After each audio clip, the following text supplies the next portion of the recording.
तो कुमैल इतने जलील कद्र साहबी थे।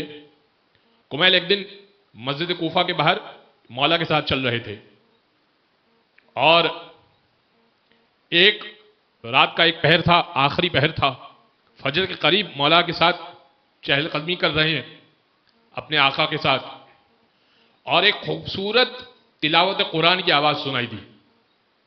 कुमैल कहने लगे, दिल में सोचने लगे, मौला से कहा नहीं, दिल में सोचने लगे कि क्या खूबसूरत कारी कुरान है, कितनी खूबसूरत आवाज है।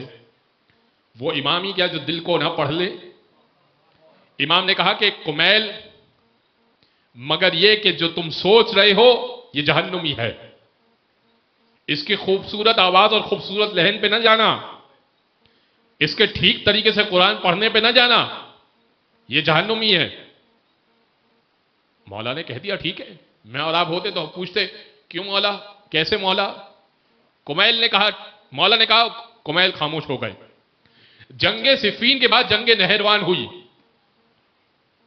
वो खवारिज जो पहले मौला के साथ थे, सिफीन में 4000 का लश्कर अलग हो गया और उन्होंने कहा कि आप नौजुबिल्लाह मिन ज़ालिक काफिर हो गए और हम आपसे जंग करेंगे। मौला ने पहले तो समझाया, फिर इमाम ने कहा कि खुदा की कसम मेरा एक नहीं मारा जाएगा, उनका एक नहीं बचेगा। मौला ने जंग जीती, कुमैल भी शामिल थे उस जंग में। कुमैल को बुलाया, कुमैल इधर आओ, सिफीन के असहाब हैं ये जो मरे खवारिज, अभी अलग हुए हैं अली से, अली को काफिर कहकर अली से अलग हुए हैं। जो अली को काफिर कहे थे फिर मुसलमान कहां रहता है। अली ने जंग की, अली ने कत्ल किया 4000 को। का कुमैल इधर आओ। का कुमैल एक सर पड़ा हुआ था। का कुमैल इसको पहचानते हो। का नहीं मौला, मैं तो पहली मर्तबा देख रहा हूं।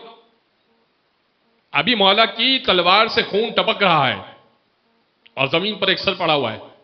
का कुमैल, उस दिन जिसकी तिलावत की तुम तारीफ कर रहे थे दिल में, ये वही है। तो किसी की जाहिरी तिलावत पे ना जाया करो।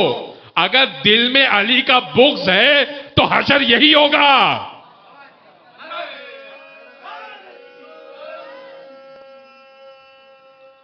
हैदरी